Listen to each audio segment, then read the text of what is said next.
Good evening and welcome to the Nighttime Heat right here on Prom FM 105.5 and also relayed by Radio Gegema, that is in Nimba County, Radio Quatiket in Bon County, and of course, Radio Urugisit in Lofa County. We are also being relayed by Witness FM in Monrovia.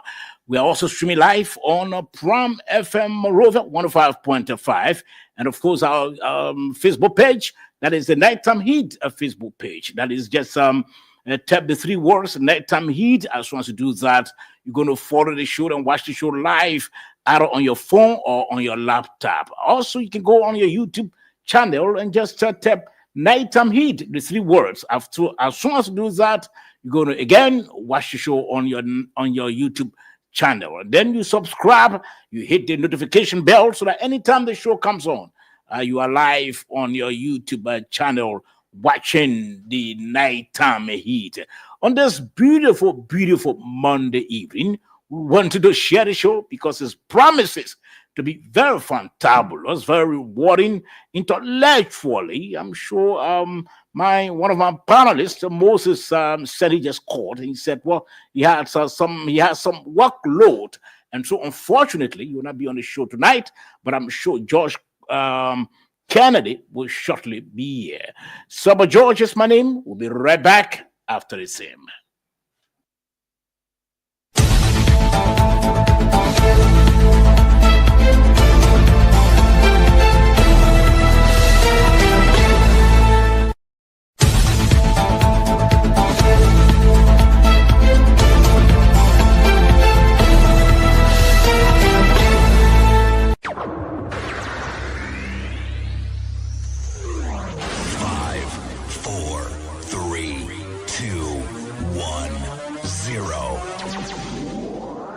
Let's start.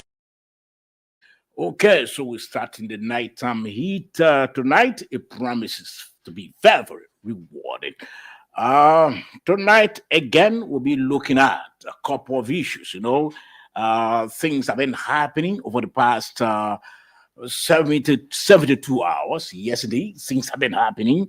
I'm sure you heard about the deal. We'll be talking about the deal signed with the American company that's causing a lot of public mixed reactions. Some said, well, the deal, the government signed the deal secretly, in other words, under the cover of darkness. And others said, well, it was not signed at all under the cover of darkness. And also, there are questions as to why, when the deal was signed, while the government didn't release any sort of press statement until we heard from the American embassy press statement announcing officially the signing of the deal. And so there's been a lot of public reactions. People got their own version and political spin around the entire signing of the deal. But we'll talk about that also. And I'm sure you heard over the weekend, His Excellency Joseph Imaboaka, let me get it right, held this big gathering, reconciliatory gathering, to push for the healing and of the wounds. And of course, he also publicly apologized to those who were affected, to the families of those affected during all of our crisis and the Ebola and all of that. We'll talk about that as well. Right? It has its own mixed public reactions. There are individuals who think that the entire reconciliation process of the government is now holistic, and they think it should be. We'll also be talking about tonight, our guests will be here, and of course, you'll be talking about the Local Government Act. The debate is still continuing as we speak. The House of Representatives is currently working on the documents, trying to cross some of the T's and dot the R's and remove what they think should be expunged so that the act can serve the interest of the people. So one of those working on this act will also be in our studio, and of course we'll have the discussion. We'll also have a discussant outside of studio to talk about basically some of the issues that are debatable in the act. And so that's the shape of the program tonight. A couple of things we'll be talking about. So I'm hoping that just share the show. Make sure to share the show again. Go on your Facebook page. Tap Nighttime Heat. Just 3 words. As soon as you do that, you're going to watch the show either using your laptop or using your device, either your phone. Your phone. And then also, you can go on your YouTube channel and also tap Nighttime Heat. As soon as you do that, you subscribe to the notification, subscribe to the channel, and then hit the notification bell so that anytime the program comes on, you hear the program. We are being relayed by Radio Gegema, that is in Nimba, Radio Kwatika in Bonk, and of course, Radio Wulugisit in Lofa County, streaming live on the Pram FM Monrovia 105.5. So we're still expecting one of our panelists, George Kennedy. I'm sure George will shortly be in. As soon as George comes in, we'll make sure to start the program to continue with our discussion. But in the meantime, I'll be talking about the issue with the process of national reconciliation. I will talk about that, and then we'll go into the issue of the deal. But let me talk about the deal first, because I'm sure that will spark some reactions tonight. Let me talk about the deal quickly. I'm trying to upload something very, very important. Quickly, so as to read and get the message out to our people. Our people need to know exactly what's transpiring. Let me try to get things out quickly, get it out to read it. That's the U.S. Embassy press statement. But initially, before this statement came up, that was yesterday. There were lots of information trending on social media and also on radio stations about the signing of the deal. According to reports, some media institutions were invited initially. They were invited to cover the signing of the deal. Unfortunately, when they got there, according to the report, they were asked to remain outdoor, to their own amazement. They didn't expect that would have happened. And so they were kept outdoor until the signing, until the alleged signing, in fact. And so when the journalists could not form part of the ceremony, they began writing, reporting that this deal has been signed by the Liberian government. So up until now, there's been no official statement that I've seen from the government to say, well, we've signed the deal with the American company for the multi-usage or access of the railroad. So there's been no official statement until the American embassy came up with its statement. Of course, let me read this one. The U.S. Embassy welcomes the signing of a concession and access agreement between the U.S.-owned Avonhold Atlantic and the government of Liberia. The estimated $1.8 billion deal is a crucial step towards President Boakar's objectives of developing Liberia's multi-user rail policy and securing new international investment. By increasing U.S. investment in Africa, we drive mutual prosperity and support Liberia's move from aid to trade. Okay, so let me welcome my colleague. He just walked in. Before I can continue, because I'm sure you have to form part of the discussion also. Josh, welcome to the program. Thank you, Baba, and thank you for the show again. Okay, I'm sorry for coming a few minutes late. I I had to know, run after some things quickly before I could run here. I know. Yeah, How was the weekend first?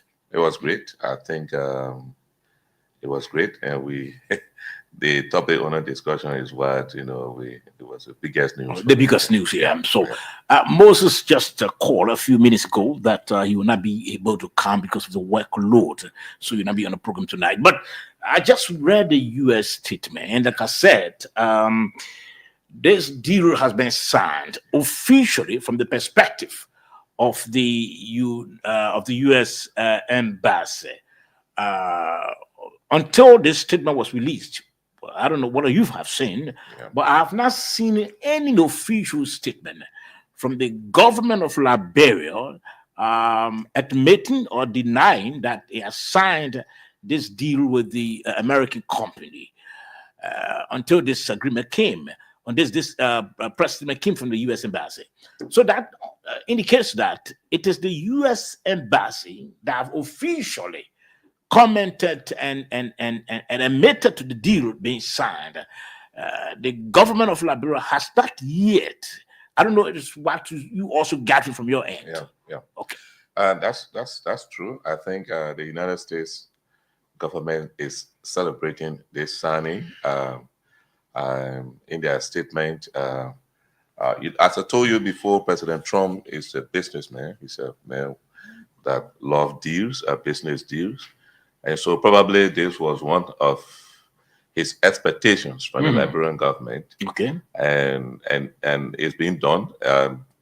I don't think the U.S. government going to lie by releasing such statement. What is surprising to me is that the Liberian government is yet to come up with an official statement, especially the National Investment Commission, the NIC. Yeah. Uh, we are waiting to see what the Ministry of Information will say tomorrow, because probably they want to wait on the official Ministry of Information, Cultural Affairs, and Tourism But press this conference. is what I differ. Yeah, I yeah, don't think they should wait until, because this is an important deal that yeah. has been signed. I believe so. Yeah, The mute, the silence by the government on this whole deal, sent a lot of speculations out. yeah. People begin to ask, as to, "But why is the government silent on this deal? Why didn't the government come up with a press statement that it signed this deal with this company?" Until the U.S. government had to come up with its own statement. So there's a lot of speculations. Yeah, so in fact, I read some people on Facebook that are saying that some pundits are saying that that was a precondition for President Trump to meet President Boakai. Surely. So a lot of things speculating. Speculation is part of journalism. Once the newsmakers refuse to give information on serious happening like Surely. this, People will speculate. people will speculate, Mhm. and probably sometimes if you delay too much, this the speculation, the component that may not be true might have sunk in the ears and minds of the population before you And come to get the rightful in information. Which is, addition to that, yeah, considering the nature of the deal, that would have sparked or triggered that celebration from the UPs, from supporters of the government. If the government had just, come up to say, "Okay, we've signed this deal today." yeah, But if you wait until after 24 hours, after 72 hours, and then you coming up to now and make that you signed, people will not be joyful like the way they would have been from the initial stage if you had told them. But we're hoping that the government can come up with a press statement, because it's troubling. The indication is that the deal was signed. It was signed under the cover of darkness. It was signed in secret. What is secret about the entire deal? He said that the government doesn't want to come up because we are hearing that the ArcelorMittal agreement has not yet expired. So he said that the government is trying first to get ArcelorMittal to understand or to accept its position before coming up to say, "Look, we finally signed this deal." Or what's the fear of the government? That's the point. I think there are still some, I think, some finishing touches with ArcelorMittal when it comes to this particular agreement. Mind you, Ivan Ho been in this country for years, been here for more than 5 years, trying to get this deal over the counter for the past administration. It wasn't successful. And now this government came, the same. I think that's the biggest investment concession agreement signed so far since the government came in. Since this government came to power, yeah. So with ArcelorMittal being the company that built the railroad, even though the earlier agreement, MDR, it was like it was like the railroad was considered for the government of Liberia. I don't know whether they ever revised to say it should be for ArcelorMittal. So right now they've gone back to say, look, it should be a multi-user railroad. So I mean, probably ArcelorMittal still has some concerns, and they have to say, mind you, ArcelorMittal it has some of its origin from the United States. They are considered a senior American company technically, Indian-American company. Is it in the agreement with ArcelorMittal that there will be multi-use? I think I don't think it is, because if it was in that agreement, I don't think that would have been speculation that people would say that maybe ArcelorMittal will be taking some legal action against the government and all of that. But I'm hoping that it is in the deal like that But if it was, the government would have found it difficult, take a long time to sign this latest deal. I don't think so. Probably because I think the problem came from first. It's been like. Some companies in Guinea wanted to use a rail that's been ups and downs about this rail. And what we know is from the initial stage, we have been for commercial as well. But I don't know, because the agreement, after every 5 years, this agreement is revisited. So we don't know since the time it was signed from Adam Salif time, whether it's been revisited to make it solely for ArcelorMittal. So this new arrangement coming in to offset the existing one, if it is or if it was, definitely ArcelorMittal will have a serious say about it, because when it comes to maintenance of that rail, when it comes to other aspects that get a rail moving, I think ArcelorMittal could like to share costs. I think they could like to also, when it comes to the port, they appear, probably this company want to use it, probably they want to, a lot of things. But again, the reason why I think the government still needs to inform its people about the specifics, around the entire deal. It's because since this government came to power, it has been pushing the issue of transparency and accountability. So it's troubling, and I don't know the reason why the government thought to do that, to sign a deal on a Sunday. Before the president's departure on Monday. There are indications, there are individuals who think that it's a trade-off. Maybe the government was told you have to sign this deal before your entry to the US and the meeting with Donald Trump, because the speculation is that the gentleman who's the head of the company, or who owns the company, is a very good friend of President Trump. So apparently that was the trade-off between it. But if you, again, like you said, the issue of information is quite important. If you, as a government, you cannot come up to inform your people, there will be lots of speculations. Yes. And that's the speculations that are ongoing now.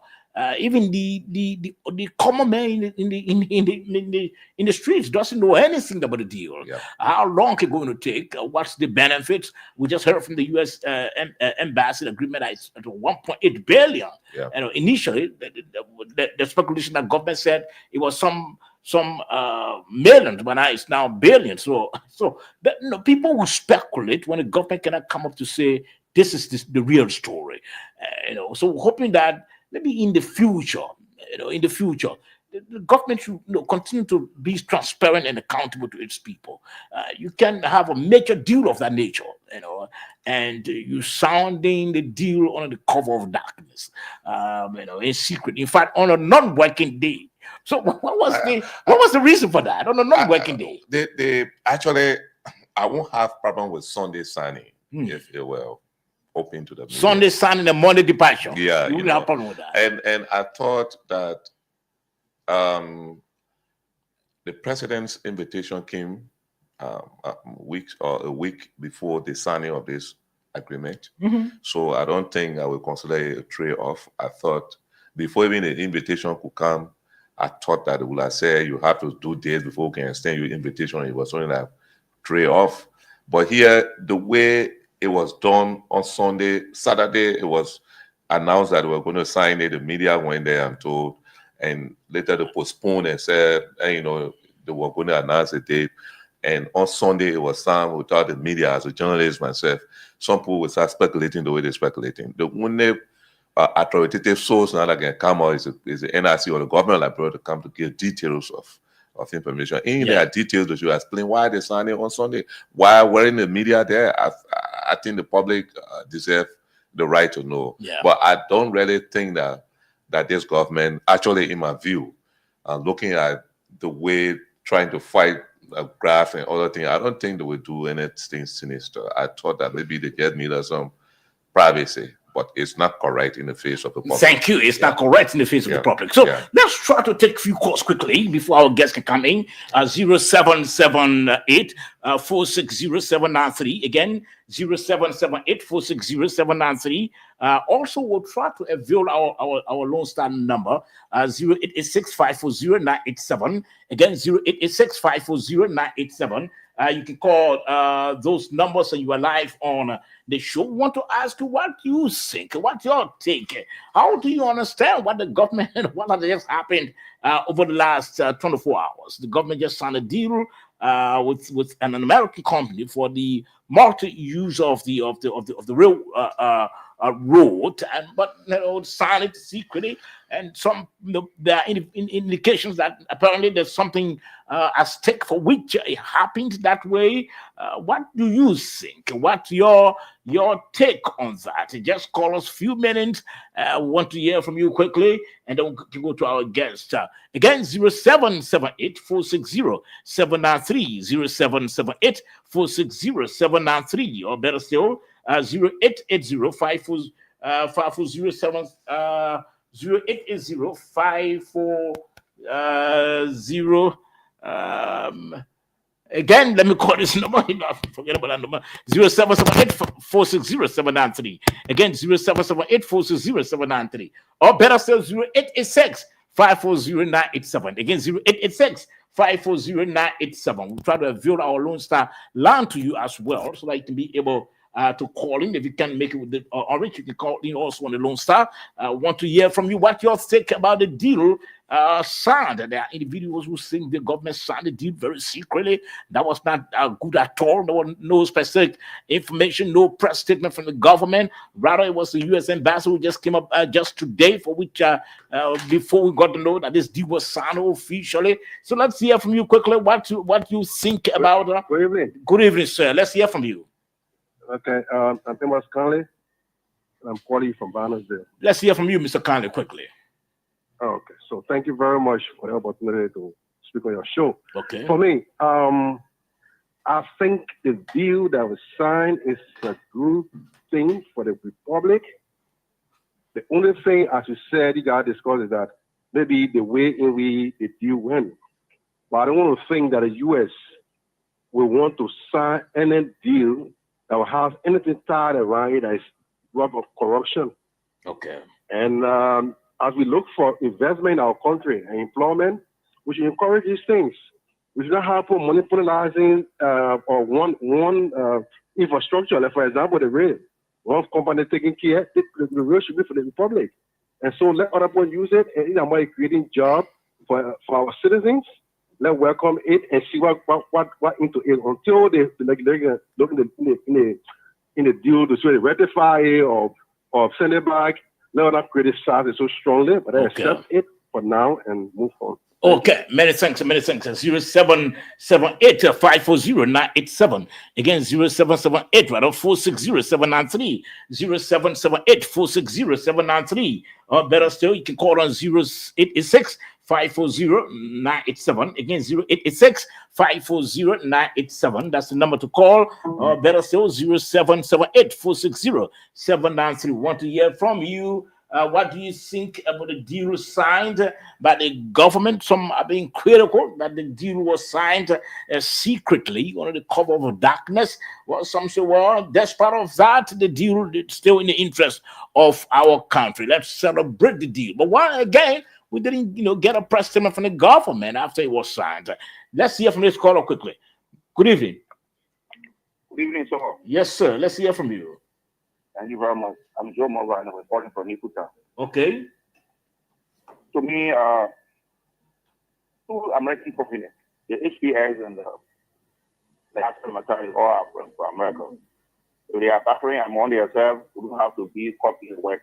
I think it's not about to sign that particular agreement over the weekend. It should just be in the interest of the Liberian people. Because we want more employment. We want money to carry in the country. 1.8 billion, 1.8 billion dollars is not small money. That one will help us to employ plenty of people. American people in the majority of us will be suffering, and the same party to start suffering against the That's my point. Okay, many thanks. 0778460793. Again, 0778460793. Or better still, 0880 0886 540 987. Again, 0886 540 987. That's the Lone Star number to call. Or 0776 0778 460-793. Again, 0778-460-793. Want to hear from you. What do you think about the deal? Though there are individuals who think the deal was signed under the cover of darkness, was signed secretly, but yet, it's in the interest of the country, and so it should be celebrated. Well, there are others who think that, by right, the government should have, informed its citizenry before before signing such a deal, or just informing its people about the nature of the deal, about the benefits of the deal. But it didn't do until just this evening. The U.S. Embassy came up with its press statement, announcing and congratulating the government concerning the signing of the deal. Let's hear from you quickly. 0778-460-793. Just a few calls. 0778-460-793. Better still, 0886-540-987. Again, 0886-540-987. That's the numbers to call and you are live tonight on the Nighttime Heat. Again, share the show. Want you to share the show quickly. Just tap on your phone or your laptop, Nighttime Heat, the 3 words. You're going to watch the show and share the show as well. Want you to share it so that your friends, your relatives, your loved ones, your partners can also follow and get to know what's happening tonight on the Nighttime Heat. You can also watch the show on your YouTube channel. Just make sure that you tap Nighttime Heat in the 3 words. As soon as you do that, you subscribe and then you hit the notification bell so that anytime the show is on, you make sure that you watch the show either using your laptop or your phone. Again, 0778-460-793, or better still, 0886-540-987. Judge, you heard the few callers who just one said, well, we should celebrate the deal, although it was signed, secretly, like people are saying, but it still needs to be celebrated. Yeah, that's what I said. I think in my last statement, when I said this government is like fighting graft, they won't want to sign anything that was corrupt. The U.S. government is not going to do that for the fact that, in fact, for them to be celebrating, it's a good news for Liberia. It means that they support it. Mm-hmm. So I don't want to believe that it's anything bad, but the government should have been more transparent to the public by making the signing, by allowing the media to be there, by speaking to the media, giving the media some of the details from that signing. Okay. They should have done so. That was probably an oversight. Probably the organizers were not ready. But the legislature, it will go to the legislature because our law says any agreement that is 10 million and above, that will go to legislative approval. Mm-hmm. So they will cross the T's and dot the I's wherever, ArcelorMittal, I know ArcelorMittal will appear, they will bring all the parties on board, so that the details can be sorted out there. Well, it's a good deal in general. Let me read again. The U.S. Embassy welcomes the signing of a concession and an access agreement between U.S.-owned Ivanhoe Atlantic and the government of Liberia. The estimated $1.8 billion deal is a crucial step towards President Boakar's objectives of developing Liberia's multi-use rail policy and securing new international investment. By increasing U.S. investment in Africa, we drive mutual prosperity and support Liberia's move from aid to trade. Liberia's move from aid to trade. Yeah. So it means that it's not, Liberia should not only be looking for aid. Yeah. It should be looking for that sort of partnership, where they can trade interest. Sure. The United States is not, in my view, is not happy for Liberia to be a driven country, looking at the type of resources, the worth the country got in natural resources. The U.S., in my view, feels that the country should make use of its natural resources in order to develop itself. You have almost all of the natural resources in Yatinga in Liberia, but yet we are very poor. We are a poor country. The United States is now saying, look, you can use your natural resources. You can use your young human capacity. Yeah. You can develop them, and we help develop your country. And, I think that's the better thing for Liberia. Yeah, surely. Yeah. Okay, so tonight, again, we said to you that the Local Government Act debate is still ongoing. You heard about some protests again in Bon County a few last week, and some civil society organizations are bitterly against any work to be done on that act. But as we speak, the House of Representatives is currently looking at a document and trying to remove and expunge and add, and it's like it works in the interest of the people, because they believe the act is not in the interest of the people. So one of those who work in that document, who has his eyes and his pen also scratching and removing and adding, it's Montserrat County Representative Small Colley Morba. He's our guest here last week. He should have been here. Unfortunately, he thought to do online, but then again there was internet problem. So he's now in studio live. I hope to have a discussion now, so we can have a broad understanding of this whole Local Government Act and the qualm that the lawmakers have with the document. Rep, again, welcome to the program. Welcome to the program. Quickly, welcome. Thank you, Silver. And I would like to say good evening to everyone, and to the panel, I would like to say good evening. Okay. Good evening. So we know that you are here basically for the Local Government Act, because we want you to make us understand the qualms you and your colleagues do have about the act. But first, we want to hurry into this one. We're going to get your take as a national leader. First, what's your take about what we were just discussing before you came in, the issue of the agreement is signed by the Liberian government on Sunday? Which one of the agreement are you referring to now? If I'm It's Ivanhoe, the $1.8 billion of the rail sharing agreement with ArcelorMittal, the American company. All right, ArcelorMittal. I'm not too close to the identical agreement, but as it relates to ArcelorMittal, to that of quote unquote the new agreement that will be signed between the renewal of the agreement between the government to that of ArcelorMittal. So I've been supporting the caucus of Nima County, because I feel that when you have a concession, it should be in the interest of the people, and not a specific group of few people.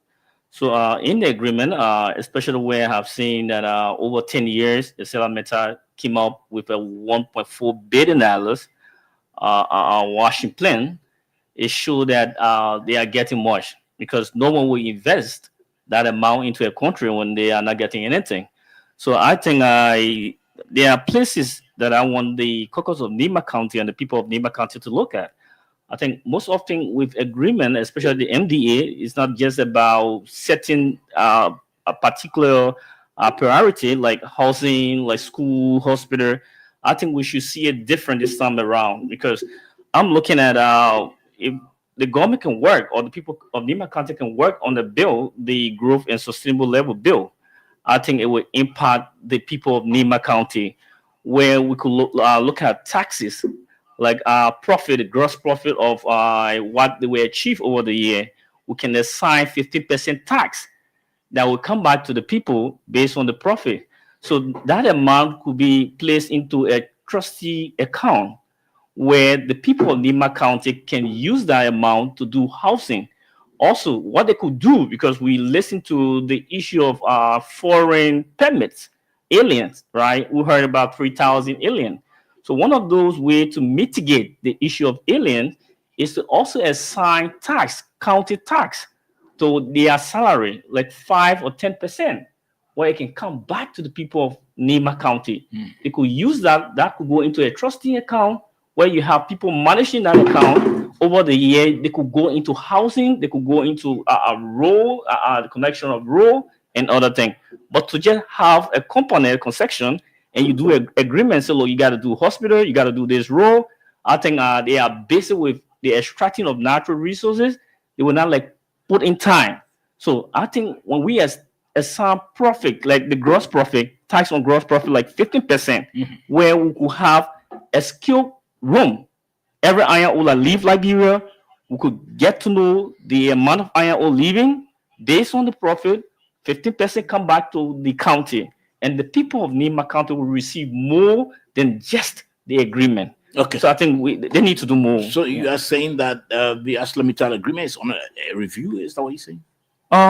Not yet. Not yet. I think it will come, and we will go through that. Okay, but this is the agreement we're just telling you about. Let me read the U.S. statement quickly. Yeah. The U.S. embassy welcomes the signing of a concession and access agreement between U.S.-owned Avanhole Atlantic and the government of Liberia. This estimated $1.8 billion deal is a crucial step towards President Walker's objectives of developing Liberia's multi-user rail policy and securing new international investment.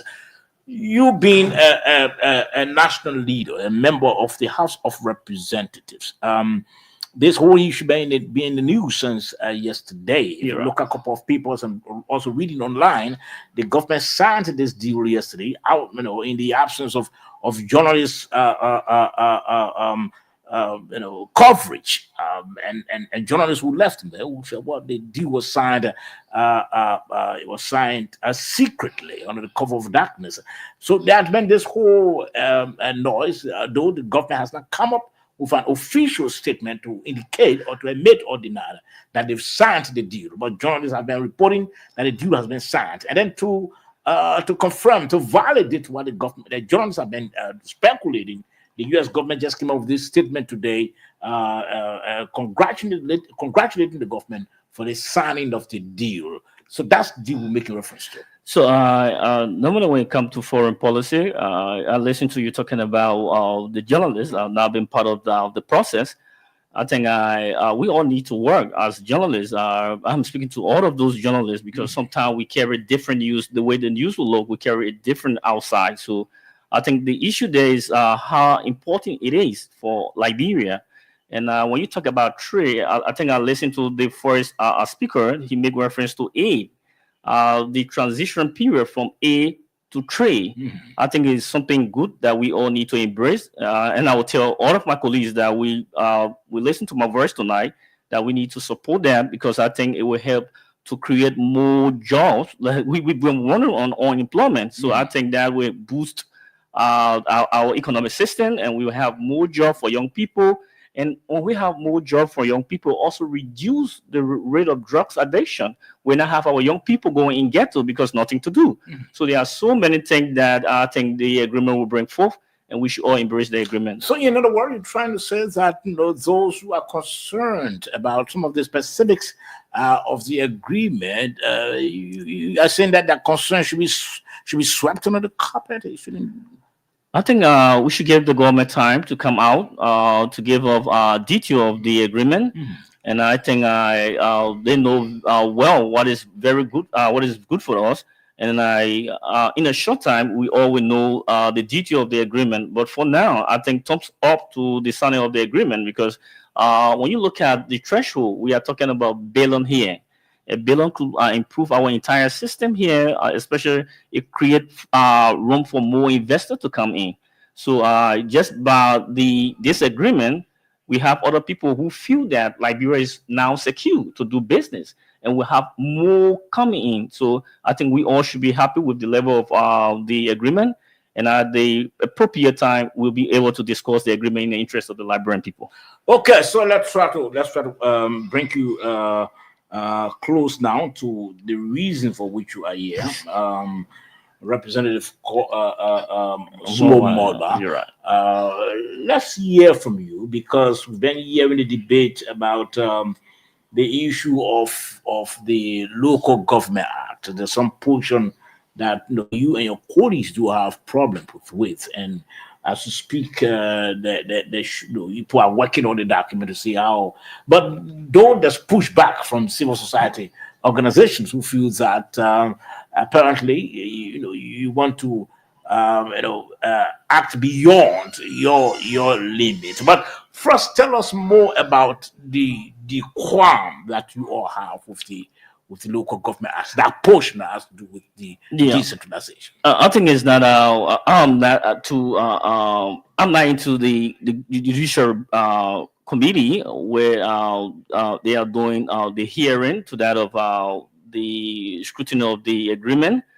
But from my own end, we were asked to give our side of the agreement. And I think from the beginning, I would say the agreement is in the intent. The intent of the agreement is very good. Yeah, I would say that.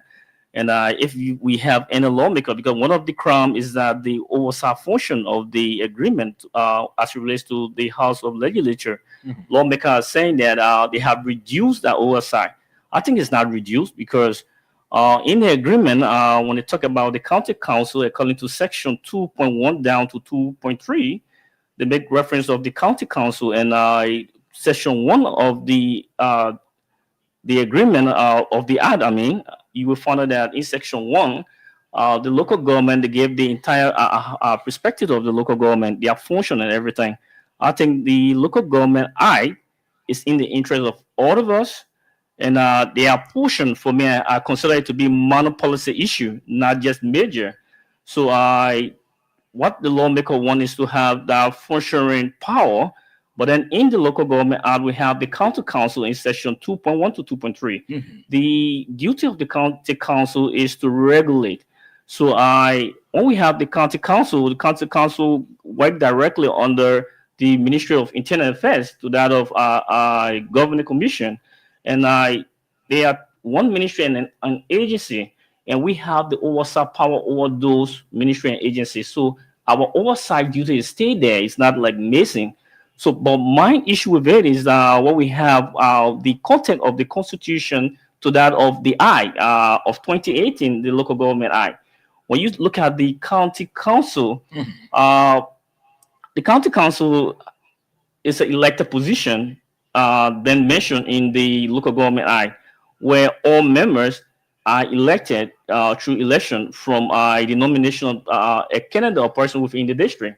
But then when you look at the Constitution in Article 2 B says that the Constitution, any other law that surpass the Constitution or go against the Constitution, breach the Constitution, should be considered null and void. Okay. So when you look at Article 54 C of our Constitution, it says that the President shall nominate the superintendent in line with the Senate, consent with the Senate, shall nominate the superintendent and other county officials, including political subdivision, right? Official political subdivision.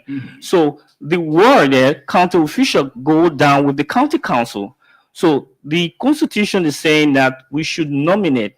But then if you come to the local government act, that's the main policy issue I have. In the local government act, they call for an election, which is a very good thing to have an election. But then my case now with the issue of political interference come with the superintendent. You have the superintendent that the president have to appoint. You will listen to people on the other side, the cold side will tell you that if you appoint the superintendent, when the president appoints the superintendent or when he is elected, it means he served at his own will. He served to be his own boss. But I think it's not the case as it relates to transparency, because if you just appoint a superintendent, in the long run, the superintendent is to reflect back to projects as it relates to the county development fund and the social development fund. They have money set aside, one from the concession, the SDF, and the other from government. So these amounts should be reflected to our people. We talk about decentralization, that's about the local government act. So if we cannot decentralize it, so if you have a superintendent who is appointed, a partisan superintendent, then you are given the county development fund. The next thing that come on mind, you will try to look at those districts that supported you during the elections, right? And when you look at the district that supported you during the election, we have districts that did not support you. So the main focus will be on district that supported you. I think the process there is not too good. We need to look at it, but we cannot look at it holistically. We have to get back to the constitution, to go through referendum, to change that portion of the constitution before going to the local government act. Another portion of the local government act that we all need to look at is the issue of what we call overlapping jurisdiction. Okay. For overlapping jurisdiction, we have in the local government act, we have an act, which is the Public Financial Management Act. In the Public Financial Management Act, there are procedures as it relates to government spending. But then in the local government act, I'm so surprised to see the local government act giving certain authority, like to issue permit, business license, to collect taxes. When you do that, you are going against the central government. You are creating conflicts. So we got LRA, right? So LRA have the functional power as it relates to tax collection. So when you talk about the county level to collect tax, I'm confused as it relates to the public management, the financial management.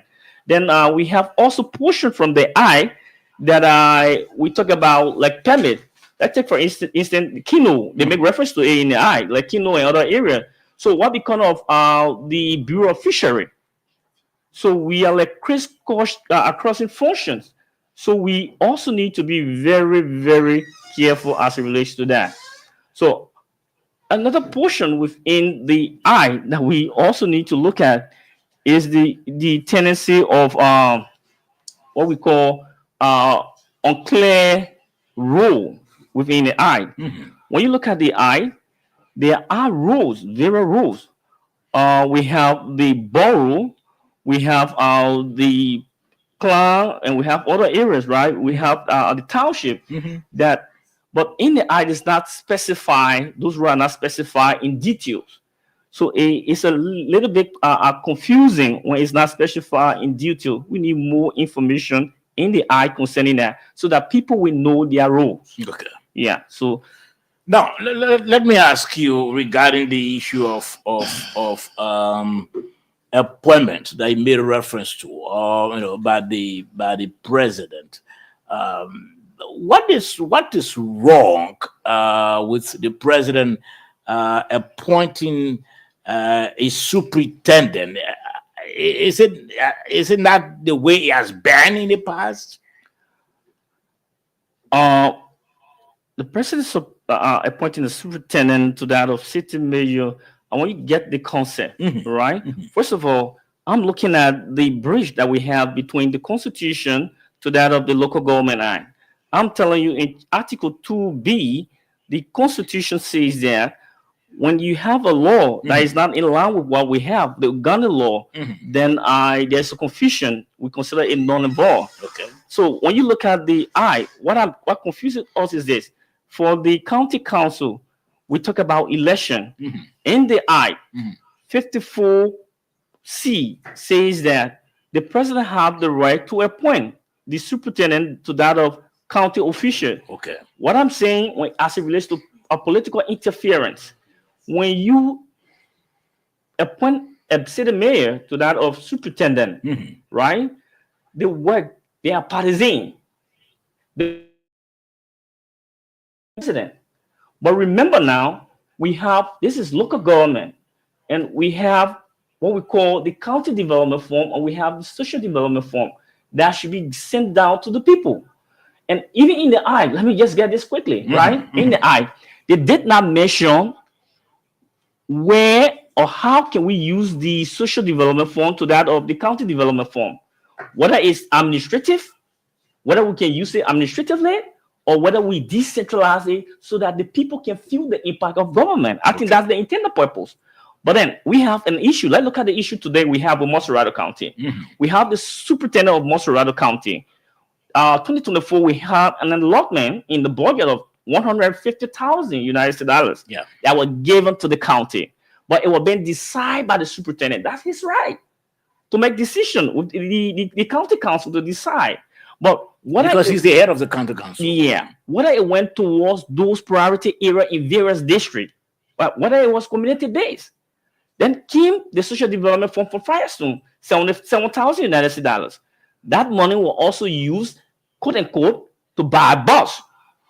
So the decision is not down from it's not from the people, it's not decentralized, the decision. So it comes directly from the county. So if you're going to buy a bus, that is administrative. It's not decentralized. So they need to make it clear, because when you see 4.5 of the it tells you how the money is transferred from central government to the local government. But how will it be used, whether administratively or whether to the level of decentralization, is not shown. So we need a clear picture of that. But this is where you all have this is where you all have your oversight. So let's assume if monies went to the county council and unfortunately it was not used for the purpose intended, and you receive that information, you have the authority to summon them, don't you? We have the authority to summon them, but what I'm saying, I want you to get it clear, right? In decision making, our duty is to summon we just cannot, because most often we are confused when it comes to public policy. More often we summon the wrong person. The first person, according to the should be the internal affairs minister. But what we're saying here, if you have a clear picture, because he have the right. In the there's no specification. So why will you summon a man without a specification in the There should be something that we will hold up to when we are summoning you, right? The law said this. What are you bypassing the law, right? Then we can discuss, have a plain fee for discussion. But where in the law just have a specific portion of transfer, there's no detailed information, how can you summon or invite a man? It's very difficult. So the law needs to make it clear where will the money be used, whether administratively or will it be decentralized, right? So if we have it there in the I can summon you, or whosoever can summon you, you have to come to defend. But when it's not part of the law, what will you be calling someone to defend? Okay. Yeah, so what impact does the election of these county council members have on your oversight? So there's no impact. I think from the initial state, I'll make it very clear. I said the purpose of the local government is very clear. It's in good. The intention is very good, right? And I'm not one of those lawmakers who want to have that financial. I want to have control over the fiscal area. No, I'm saying no to that. Lawmakers need not to do anything with money. But I'm talking about the implementation stages, right? If you place $150,000 in the budget, our duty is not to do anything with the money. We got nothing to do with the money. But when it is assigned to a project, a specific project, because what happened is that from our level of the district, we are asked to provide projects. So when we give our project to the county council, they evaluate and look at those major priority areas, right? So let's take, for instance, the 77,000. What is the priority? What will it benefit the citizen when you buy a bus, right? So like I give a portion of it. I told them that we need to look at the issue of flooding in every district. That could be a priority for the county. We could look at the issue of drugs by building a rehabilitation center in Bentor, right? We use 75,000, do something, and we all can benefit.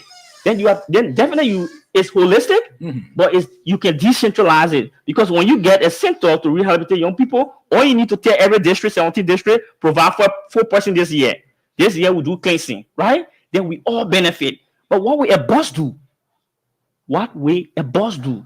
So because of the the superintendent can just sit up and make decision, right? And the decision will not be in line with all of us. But then in the he has the full responsibility. It was given to him, right? That exclusive right. Yeah. So part of the portion, that policy part of the that's what I'm looking at. Okay, so I'm not looking at the monitoring aspect. No.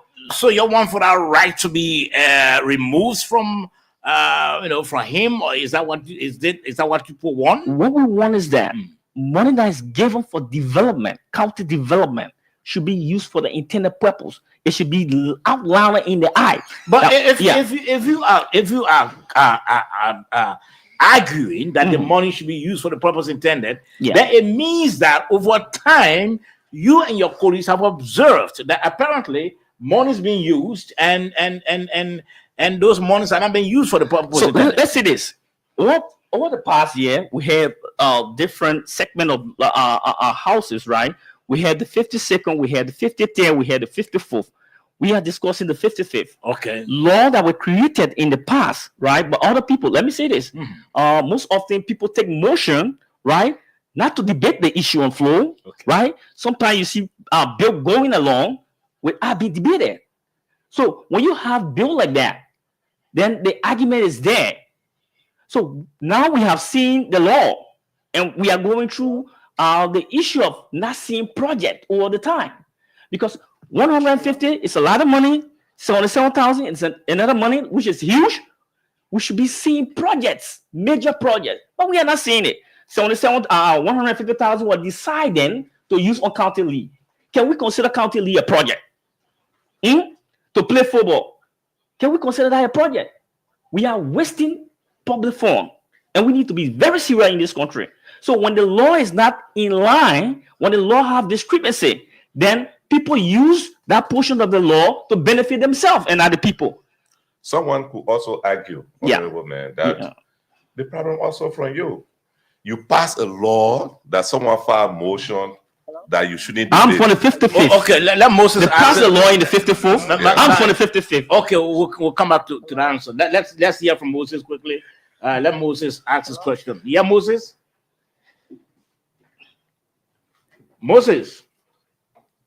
Hello. Yes, hello, Moses. Are you there? Moses not going through the board. It seems there's a problem. Hello?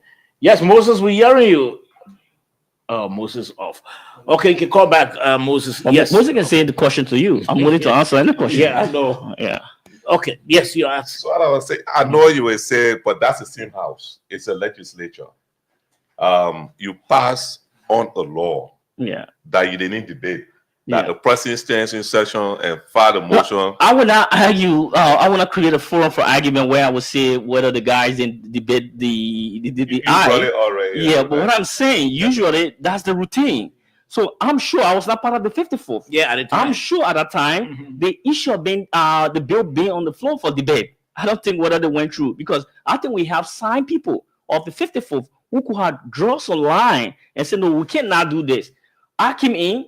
I'm from the public policy background. I have seen a few issues, right? That will not be good, because if we cannot do that, at the end of the day, let me say this: when the president fail, we fail. Okay. Yeah. Okay. Let's hold you there. Let's hold you there and hear from Mr. Cole. Mr. Cole has been part of those who organized a major protest in the Bonk.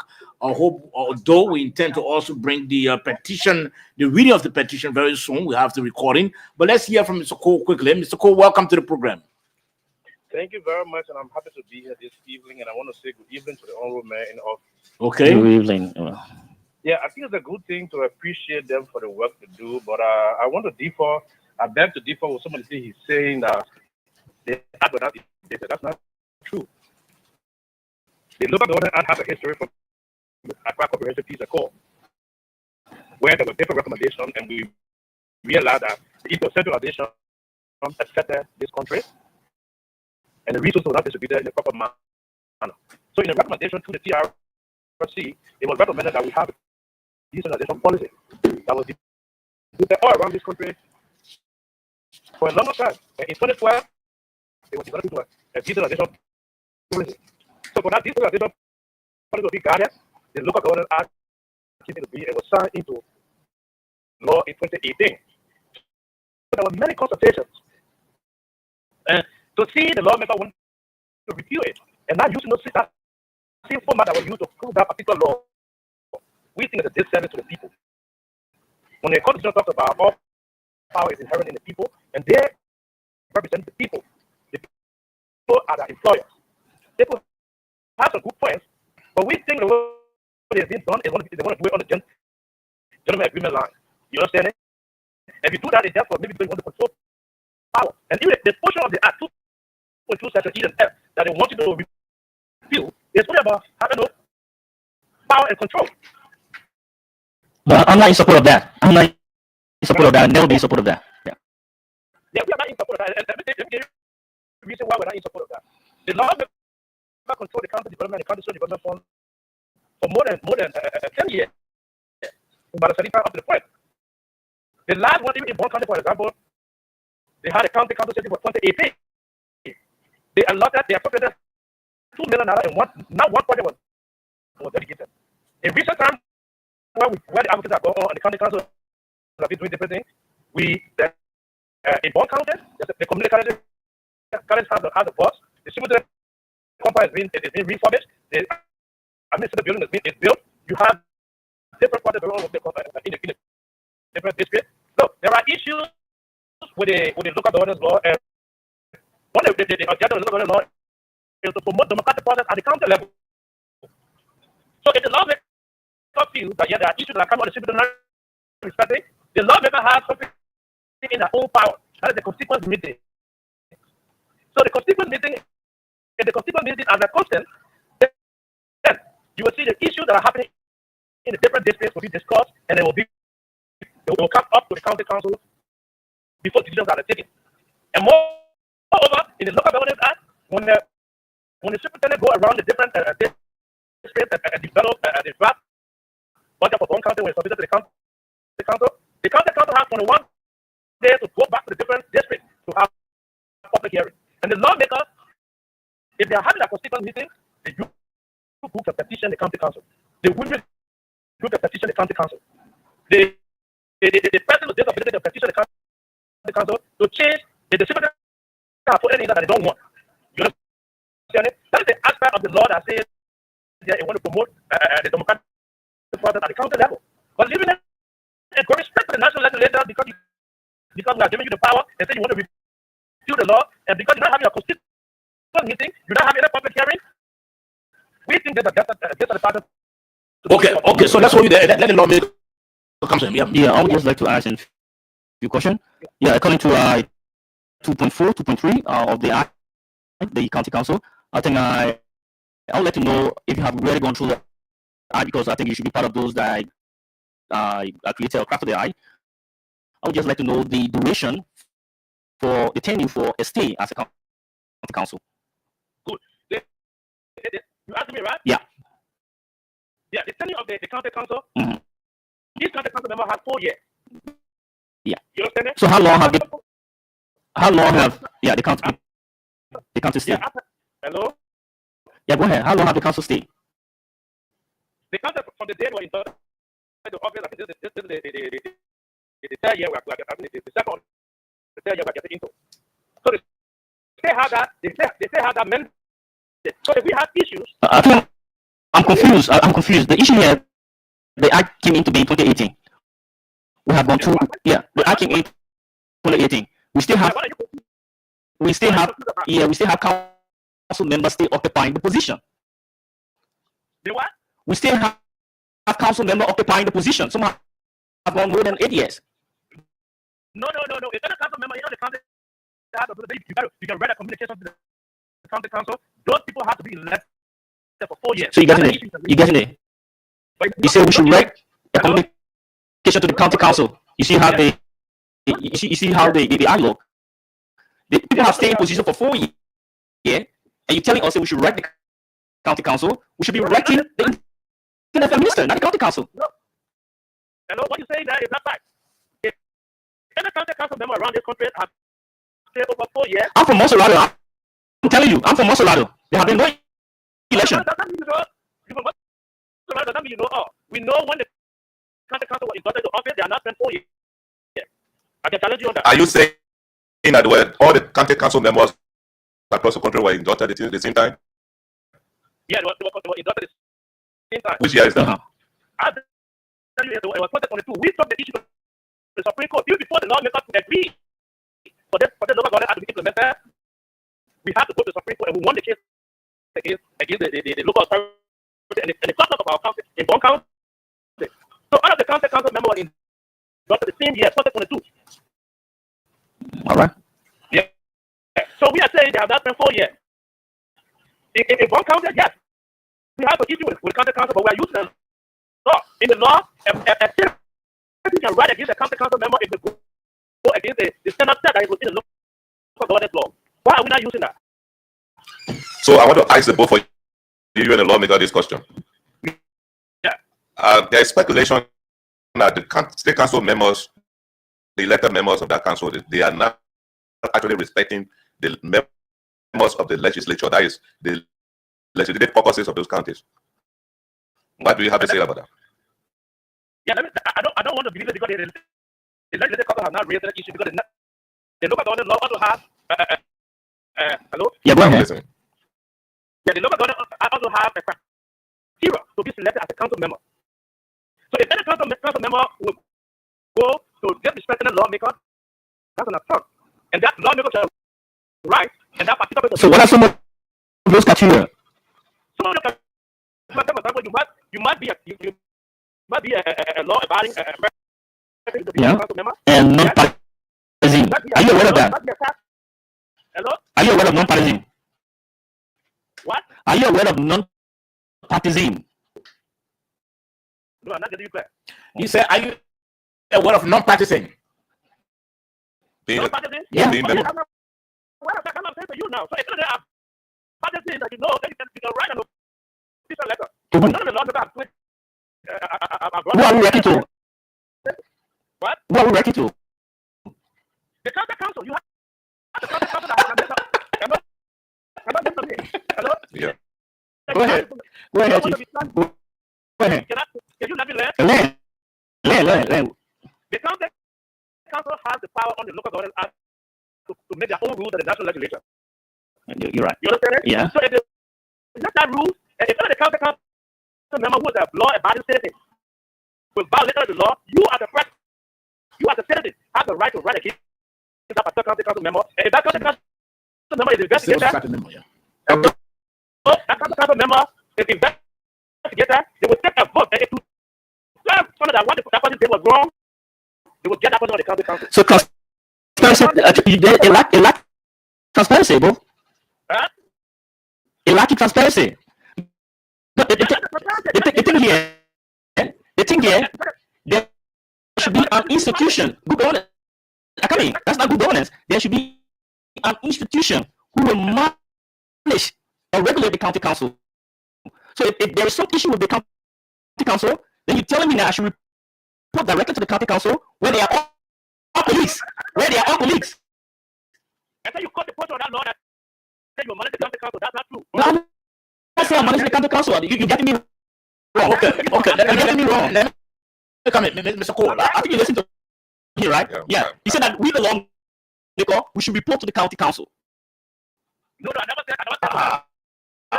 Listen to me. You know, if we talk, I have a conversation where we listen to each other. I'm listening to you. Let me give you some of the role as a lawmaker. You have the right to approve the remuneration for county council member after every 4 years. You understand it?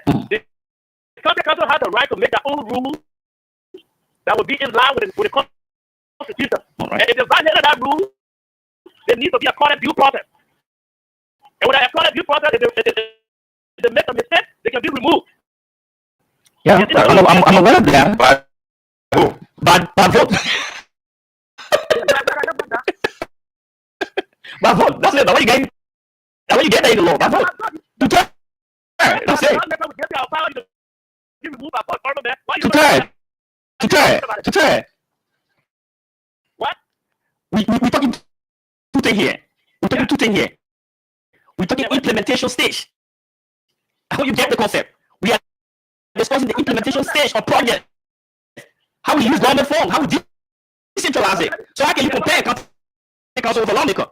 Let me come back to you. I support the eye. But you're not strong in defending the eye. That's the difference we have. When you speak, at least let me say that Go ahead. Chief, go ahead. Let me challenge you again another time. But when the president just took over, each of you lawmakers, each of you senators receive, the lawmakers receive $100,000, the senator receive $150,000 for secret. That's not true. That's not true. I put my hand on people. That's not true. That's a lie. Don't lie to the public. Don't do that. No, that's not. No, you're not informed. You're not informed. That's not right. You're not informed. You don't want to talk to the phone recast. That's not true. This is the one responsible. This is the one responsible. You're not a lawmaker in the school. You say the wrong. Mr. Cole. Mr. Cole. You're not informed. Mr. Cole. Mr. Cole. Mr. Cole. Mr. Cole. Yeah. We are not going to allow the discussion to degenerate into any short match. The thing is, Mr. Cole, if you are making a point, the lawmaker will listen, and if he's making a point, kindly listen to him as well. You're trying to get public perception. That's wrong. Don't do that. Yeah, but you're not saying the truth. But he's saying that what you just said is not true. So what are the facts you have? Go ahead. Yes, go ahead. Go ahead. So I'm saying to you, after Dr. Walker was inaugurated, 100,000 was allotted for each lawmaker. Where? And then 150,000 was allotted for the senator. True. Means. And then they said, True what means? Mr. Lying. You see that? You are interrupting. You don't have to. True. Okay, listen, Mr. Cole. Mr. Cole, we're about to take leave of you. But let me ask you the question quickly. Let me ask you the question. Have you noticed, or do you have any idea that some of the monies allotted to the county councils and projects that the monies were allotted for, those projects were not done at all? Are you aware of that? Yeah. I hope I'll not be speaking. No, you're not. You're not. Yeah, go ahead.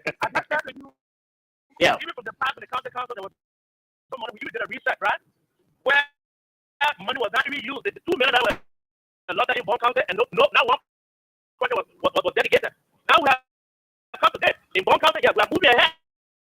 There will be issues with money, but we have the DSC, the LFCC. Now I can tell you that with the superintendent compound in Bond County, there were issues where money was spent more than 3 times, and we read it.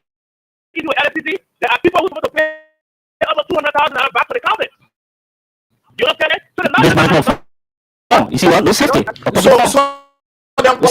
So if that's the case, Mr. Cole, what are you pushing back on? Why are you people pushing back on the lawmakers trying to repeal or do some work on the act? Why are you pushing back on it? If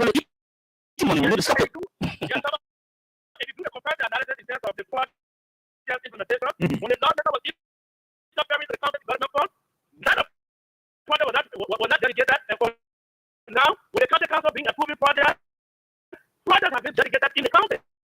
So you call this one a project to support county? It's a project. Bypass is a project. If the constituent deeming as a project is a project. So what's the priority? What are the benefit to the people? Can a bank benefit people? What is the definition equalization here. You talking about buying a bus? You talking about playing football game? We gave you guys money to play football game. We gave having money to play football game, right? Then you come and say, okay. That's part of getting the total part of our contract. So should we use the people money? Should we use the people money to play football game? When there's a lot of money in the budget? Why is the bad guy people not in it? That's next. Use of public funding, man. Is that not development for the young people? That's not development. Okay, That's not development, brother. So, Mr. George, Mr. Honorable, let's face the reality here. Yeah. Mr. Cole, I'm George Kennedy. Yeah, listen, please. I don't support lawmakers playing The money. that administrative financial management role. No way. Or from the debate between the both of you, but the council members I'm getting to agree that the council members, because they feel that they are elected, just as the lawmakers are elected, What are you doing? they don't respect the lawmakers. Number one. Number two, I'm also getting to believe that because they are self-regulated, before you remove anyone, you got to write them. Yeah. They decide. Yeah. I think that aspect should be looked at. Look I at. think Thank you. some type of body should be Thank set you. up to enforce that particular aspect of the law. That face the reality. Okay, George, Yeah, Mr. Cole, just to respond to that quickly. So, When you respond. Respond. Go ahead. Will. yes, go ahead, Mr. Cole. You know what I would say to that? Mm-hmm. I would want him to take that as an Now all you people money. Now all you people money. Just start it. You don't have conversation like that, Honorable Man. Go ahead. Can I speak now? Yes, go ahead. Go ahead. The statement by I just forget his name. Kennedy. George Kennedy. Kennedy. Yeah, Mr. Kennedy. Yeah. I would want you to take that particular statement as a hypothesis for testing. But that's not the fact. Feelings that, that's a feeling, but that's not the fact. And I want you to take the hypothesis to come to this council, to the council and see what have been done by the county council. There's no disrespect. Even some of the lawmakers that are now working with the county council and they even try to take further in their need. They said no, it was wrong. That's not true. That's not true. Let's go two things. That's not true. Two key things. That's a hypothesis. That is not the fact. No, what I'm saying, they probably didn't get me. It's not hypothesis. That is what it is. Money. Improving. A bond country that crisis is right there. Your representative was here the other night. Member Breach. Yeah. She said the same thing in different front. Everywhere. The fact is, in fact, people came out and said the same thing. The council members in most of these countries, listen, King, I don't want you misquoting. They feel that because they are elected. No, that's not true. I think that's not the fact. Okay, so That'll be the fact because you need the money. Okay, all right, Mr. Cole. I went to the Supreme Court. Now with percent, you got the money. You got the money. Okay, Mr. Cole, hello. If you wish to remain on the line, I want to play this video quickly. The protests that were held, we want to listen to the petition statement. Let's try to upload the video quickly so I can play the video, and then the lawmakers can also respond to some of the things that they've been talking about. Let's play the video. Thank you. A petition against the proposed repeal of county council mandate in the 2018 local government act funds and the county development plan. We friendly that this move Okay. the principles We're trying to upload this, see what's happening. So can I get this quickly here to what he said? I think he made and the mention of the legislative project that 100,000 were given each lawmaker. I think objective the money was then reduced. At the initial stage, it was the proposal for projects. Okay. Right? But then during the recast, they dropped the money to I think 45,000, where let's have to take percentage. And later on, all lawmakers through their construction team receive 37,000. That's the money. You can do your own fact finding. So when people come to lie, you should be very careful how to say it. Like for me, the 37,000 were used for a technical college. Okay. Right? That even the procurement officer to that of the engineer went to verify, to validate. Everybody knows who did. So the technical college, we have gone first floor. And the people of the district admire that. I'm one lawmaker. I one of those that believe that the money, when it comes to the county or the district, it shouldn't be used by a lawmaker. Lawmaker should have no deal with it. Surely. But also then, those that are selected to manage government form should be very candid in relating to the people. They should implement, not to take it and misuse the lawmaker did in the past. It's the same thing that guys are doing.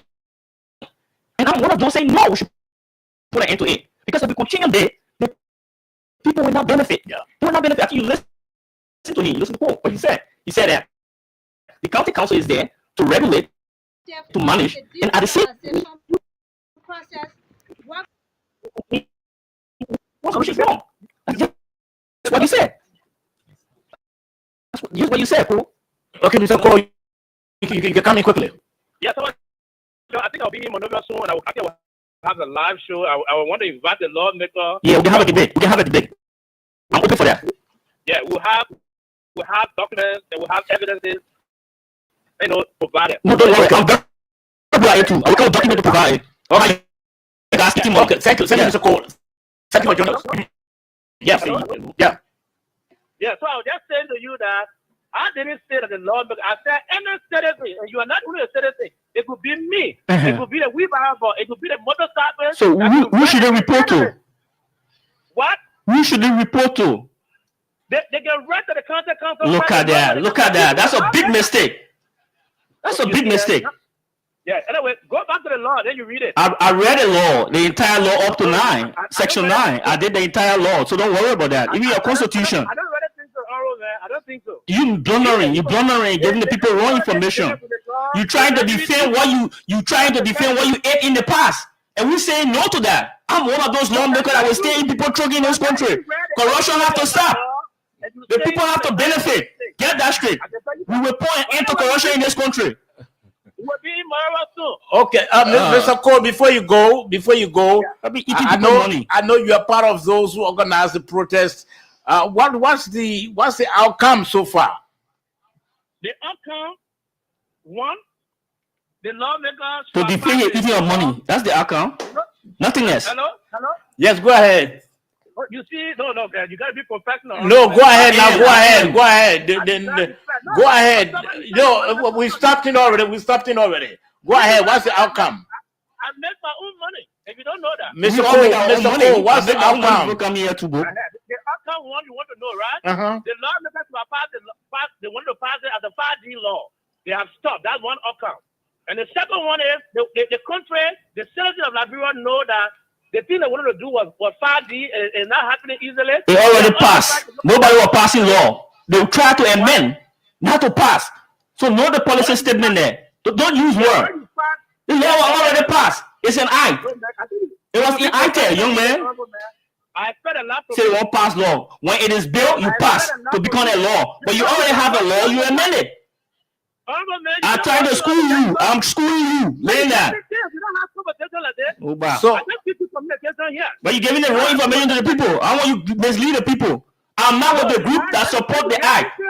No lawmaker will change anything in our act. I support the act the way the act look. But there are policy issues. There are minor policy issues.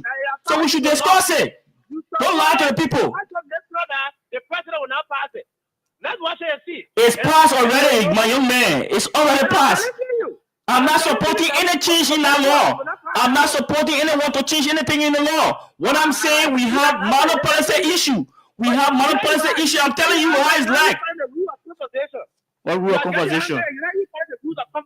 Oh, my brother. I'm angry because you people eating money. The Liberian people money. We have to stop it. You are misguided. okay, Mr. Cole. Yeah. Mr. Cole. You defending the eating of money. Now all you doing? Mr. Cole. Yeah. You were telling us about the outcome because we understand that the petition was submitted to the superintendent's office, right? So have you met the superintendent?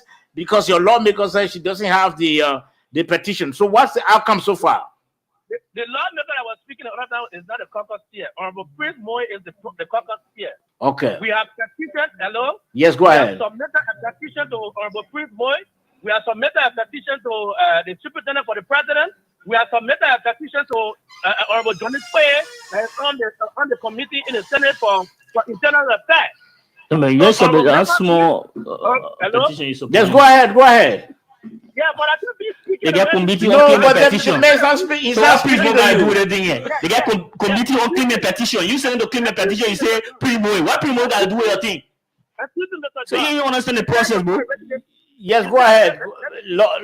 Reb, let's Yeah. But I You want come you in, to mislead the the people. man come and leave the line. Go I'm not ahead. getting a chance to mislead the Liberian people. They won't get money. We'll stop there in the country for eating free money. Hello? Hello? Yes, go ahead. Yes. This happened with a show with Memman Breeze, right? Maybe if they pay for the show, then I don't like to be on a club show. because No, nobody if- pay for the show. They one they sing The it. next time we'll go ERBC. You myself go ERBC. Eh? The government station will argue there. You who's going to go to ARBC? You first go. Okay. I agree. But we'll stop them for eating free money. Thank you, Mr. Cole. Thank you very much. Thank you. We can keep you on the line continuously. You're listening to the Nighttime Heat right here on Pram FM 105.5 and also related by Radio Gagaman in Limbakane, Radio Kwatiga in Bonk, and of course Radio Woligisi in Lofakane, also being related by Witness FM. So let's hear from you now, Red, because we'll be opening the lines. The fact that you listen to, we're trying to get the video for the petition, but it seems like it's not playing. So where are we currently? Are you have you and your colleagues decided actually to look into the act, or you've decided to put a hold? Because according to him, he said it will not be possible for the president to even put a signature. He can't even put fear in anyone. So I'm one person. Even if my colleagues come here to defend the eye, what the changes in the eye, how we tell them no, we cannot do that, right? Because I think we still have our oversight function as a CA, because we have the right to summon, we have the right to consider non-involved, right? We have those rights within us. So I think the act is unique. Just a few areas I mentioned that we need to look at, right? It can be now, but in the future we need to look at that. But to have people here to defend the issue of eating money, let me tell you, Sobo, we were little boys then. When we used to see lawmakers, when it came to the legislative engagement, usually during Ellington, she introduced that.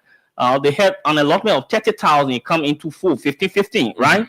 And I never saw a project in my district, right, for lawmaker, except Honorable Bill Twawe, right?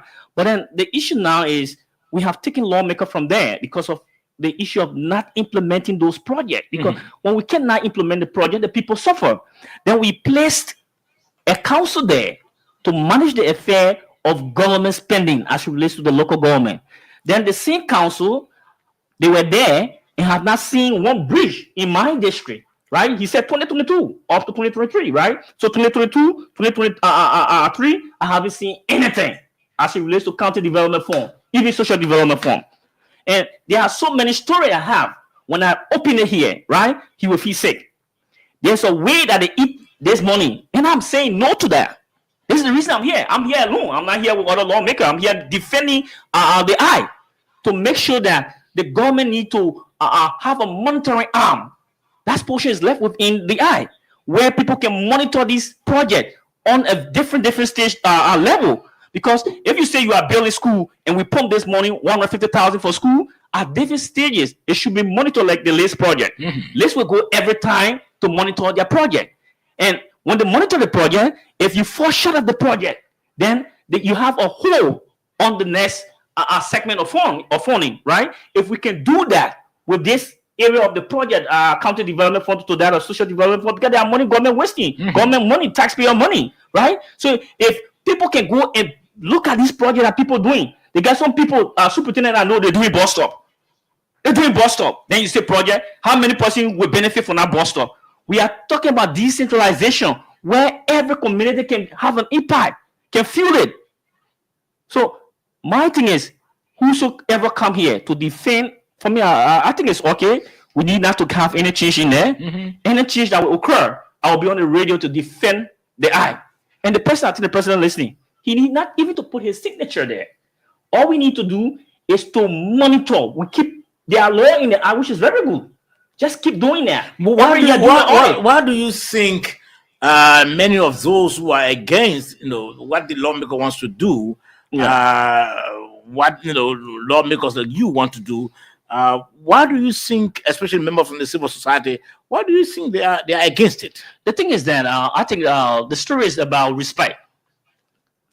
The county council feel that they have that natural power that I can listen to the representative. And mind you, the representative, they serve as the people deputy. They deal with the people. They understand the priority of the people, what they really want, right? So if you deny the lawmaker in the process of implementation, then it becomes more difficult. People will just go and say, look, okay, major project you may have, like road, right, to open road, and that's the issue that people suffer from.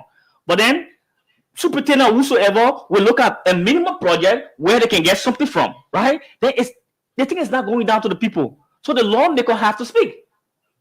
So when we speak, we are not saying we want money. That's what we're saying here. If any lawmaker that will say they want money, then he should be a greedy lawmaker. I will never support that person. But we want something that we can see with our eyes, that we can serve as monitors, we can serve as supervisors, so that our people can benefit and feel the impact of government contribution. So before you go to the line, I said it, and that's where the problem is. You cannot get a council elected and regulating itself in this manner as if it is a legislative body. You're right. It is because of that it's not been respecting the members of the legislature. I think,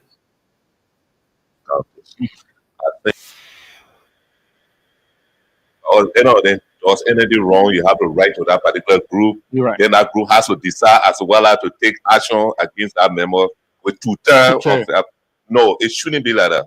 I thought that particular aspect should be reformed. It should be changed. There should be a lot of Kwasa Bali there to monitor them, as he's saying, about list and other things, other than just allowing themselves make their own laws, be self-regulated. I have to say they got the same power, they have the same power as members of the legislature. I thought that's a problem there. I think that's where the problem is when it comes to them respecting or not respecting members of the legislature. You need to be looked at seriously.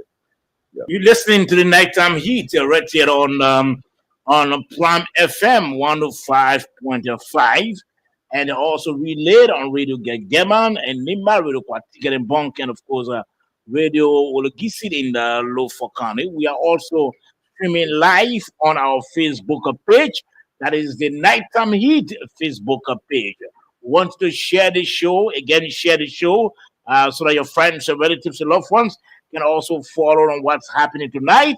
We are talking about the local government acts. The other day, I managed to contact the Minister of Internal Affairs so as to have, because this act also originated from their end. They have their own role, and they said they would have selected somebody to come on the program to explain to us. But up to present, that has not happened. Those are some of the issues we're talking about. Yeah. Keeping information from the people. At the end of the day, the people do speculate. We want to encourage this. If other governments were doing it, we wouldn't think this administration could do it. If there's a need to educate or inform the people about some major policy, issues, make sure to come out to educate the people. Or else, people will continue to speculate. Then at the end of the day, what happens with the government bad image. Then we want you to put the course down. But before we can do that, Red, I know. Let's talk a bit briefly about your district. In which time there was this major activity or program held. What is it like now in the last program? For my district, I think the people really admire the discussion, especially those policy issues that we are trying to tackle to make sure our people benefit. Then we still look at we're doing the rule. I think what you saw on the social media, it was a rule that almost like 35 years that have been deplorable. But we had to go there to do the brief and to face the rule, and we did that rule. And I just in like 2 3 weeks. We completed it, and people are just happy. So that of the technical college president now, we give 40 students with the knowledge transfer issue with MBTC. We also then go there when we complete our college. We are completed. We come back to the college to teach. There's an agreement between us. We also have our district phase 2 program, TVET program, where we brought in teachers to train our women, and we have received roughly like 400 women that have registered for phase 2 of our program, and we plan to do more for our people. But the matter of fact is that up to now we haven't received anything with the county development. We have neither the social development form, right? One of these things is like from our own weak way of getting what we can get. We even use our salary on issue like this. So when you see us talking, it's not so much about the money, but there are key area in the district that we need government intervention. Like the Omega from my area, right? There was a floor issue. We lost one person. So even if they can come to open drainage, right? Our drainage is in other area. We appreciate that based on our county development form. But we have a county development form that none of the district, like 17 district in Monserrado, know about, right? We only hear that this morning was used for a county lead, and we asked, can you bring the detailed comprehensive report, financial report, so that we can see even the issue of the 77,000? He said that just because I attacked him, right? And he said that this money was placed in the bank. So I'm asking for the bank balance, right? As you're going through the procurement process, just come and clarify to all. Here's the bank balance. No one discussing the issue of money here, but we want that money to be used for the intended purpose, not to go in one person pocket or individual pocket where the people suffer. We are saying no to that. Yeah. Okay. So before we open the lines again, this issue has been ongoing for some time now at the House of Representatives, in fact, at the Senate, and none of that. The issue with the permit, being given to foreign individuals, and when local people do not have jobs and all. Is it a major concern to all of you? Yeah, it's a major concern. If you can remember, then I was the committee on labor, the chair on labor, and I did my assessment with the Vera concession. I went to Salamantan in Buchanan, and I was told that they have 4,000 foreign worker aliens, right?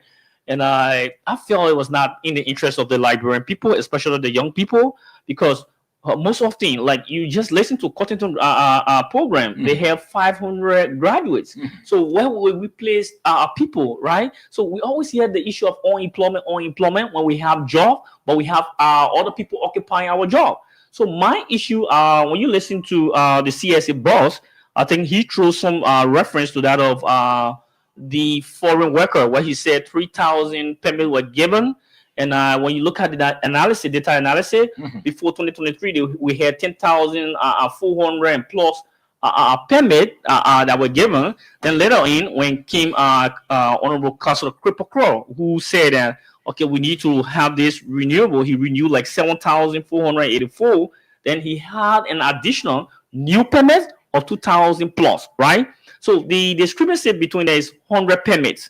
So my issue is this. We talk about change. And the thing is, the president wants things to be done the right way. As a councillor, when you come in, the first law you look at in the Decent Work Act 2018 is 45.1. 45.1A says that being the minister, you have the right to renew or not to renew permits.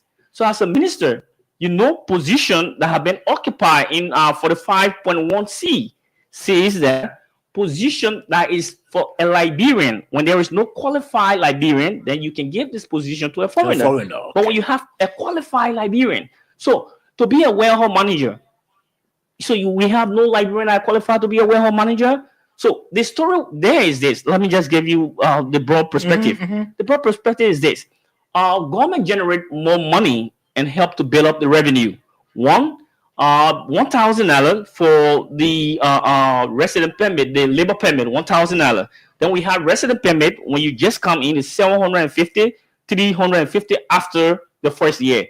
So if you have 10,000 foreigner, you multiply that by 1,000 is $10 million, right? Likewise, the work permit will be 2 point something million dollar. That's a lot of money government generating. Then we have on the withholding, 12% of withholding on salary, foreign salary. So if you have a librarian on the job, you will not be paying for work permit. You will not be paying for resident permit, right? So government lose that portion of money. That's the minister side. But I think if we have way to generate money, like what I said, the growth and sustainable level bill could be used on profit from concession to generate that amount. Then we can give the job to the librarian people, our own people, so that they can have something to do, right? That has been my cry, and I'm still on it, right? We have to look at not just what we can get. It should be about the people. So I think if the president or whosoever listening to me can focus on that, so we can then have a division there. 50% of the 3,000 can go to Esala Mental for alien. The other 50% could be for librarian. One of the issues will tell you, say, the guy work on the railroad, the guy is a train driver, so librarian lack the skill. Let me say this. Esala Mental have been here for 10 years. So what could have been the issue there? To train people to build their capacity librarian so that they can take over, right? So there are things that we need to look at when we are doing our MDA, our contract.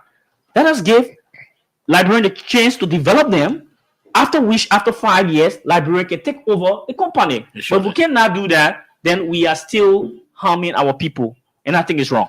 Finally, before we open the lines, what's your expectation that the president today left for the U.S.? He had gone on the invitation of the president of the United States of America, Donald Trump, the first major visit to meet the White House leader.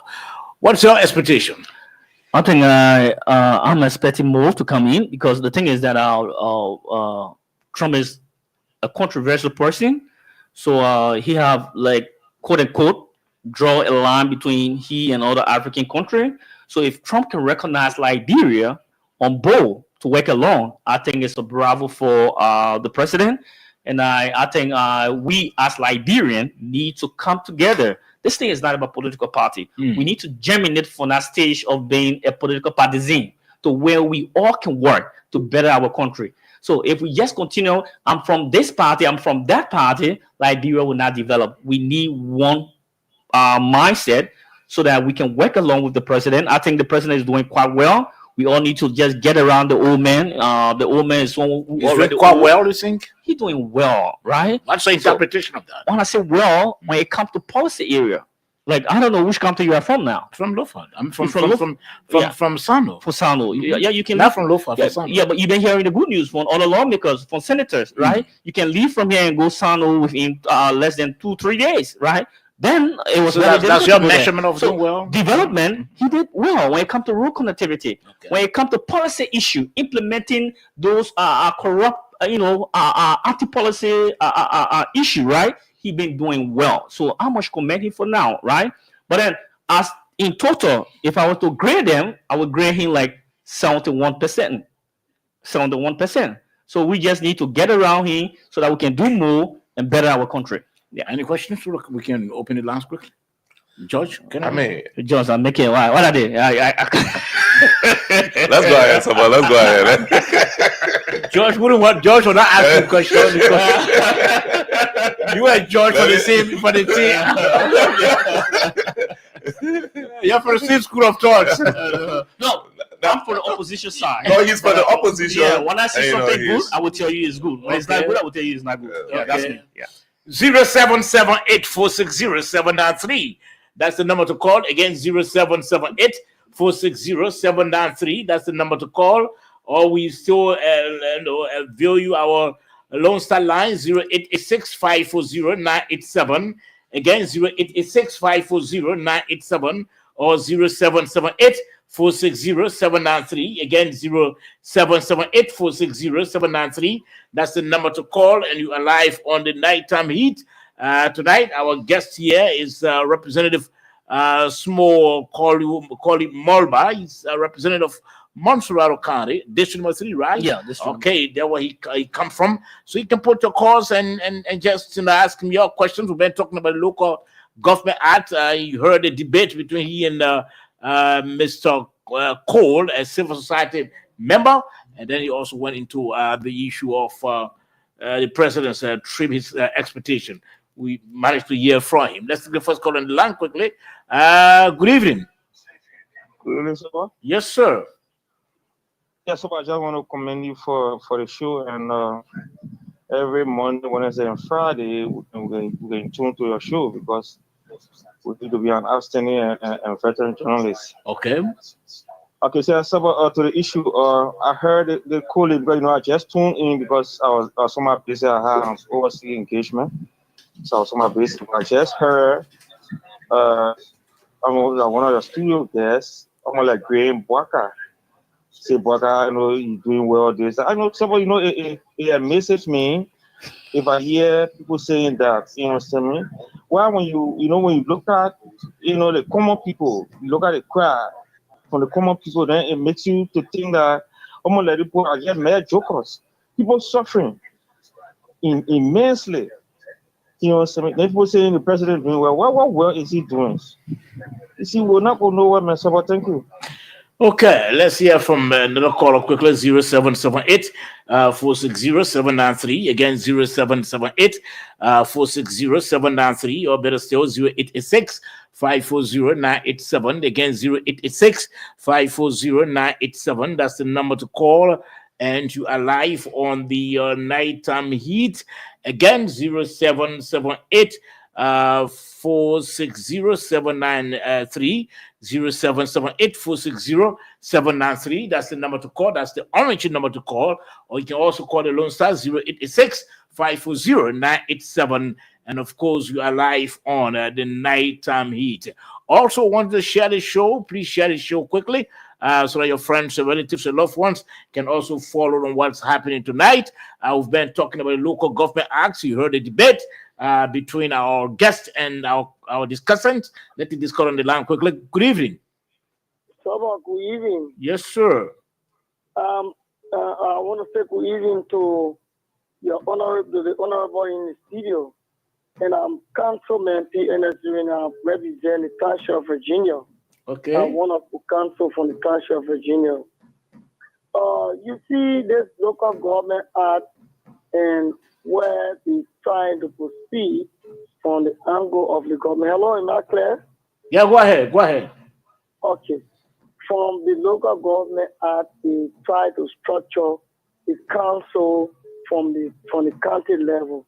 But in structuring it, I think those from the various district and the township and cities, they're supposed to be inclusive.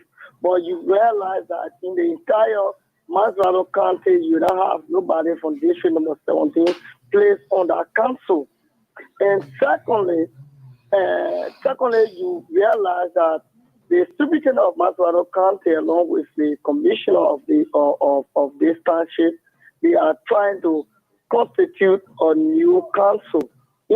Whereas we as council, our term has not been elapsed, and they're trying to do it on their own. So I want the lawmaker to stress on those aspects because they are causing a lot of confusion among the citizenry in the various townships, boroughs, and cities. A lot of confusion taking place now. So I'm so glad that you brought the lawmaker and that brother or the other brother to provide some education to the citizenry. Okay. How can somebody be there for 4 years and the time has not elapsed, and then one commissioner or one city mayor tries to say, I can't work with this other group. Okay. And I'm going to constitute. Okay. Okay. Many thanks. Let's try to take another call on the line quickly. Good evening. Good evening, Mr. Saba George. Yes, sir. Let me say good evening to the Honorable Sumo. I'm Delaney. I'm Ishmael J. Delaney. Yes, and I joined the conversation from Wookam. Okay. You see, I'm here wondering or contemplating on the trickle-down effect that we as constituents intend to benefit as per the argument of the lawmaker in terms of local government acts. When those acts were into place, that was when the former lawmaker, Honorable Bill Traore, constructed the Poiland Public School and that of the town. that the district right now benefit from. And I hear him talking about establishing a technical college. We about the district, you got a technical college yet. And if you got a technical college, who need the technical college reform? I mean, why the lawmakers not addressing the real issue that we are faced with in terms of social corporate responsibility? Those companies that is within the district pay that social corporate responsibility, and there is no outcome of the fund. That we don't know where does it go. In terms of district development fund, why are some of those income? I mean, those funding that the district benefit from, how are we benefiting from? When you have about 50%, if I'm not mistaken, for approximately about 50% of the youthful population within the district, they are being abused by drugs. Why are those rehab centers, or even in trying to implement rehab centers that wasn't deal on that?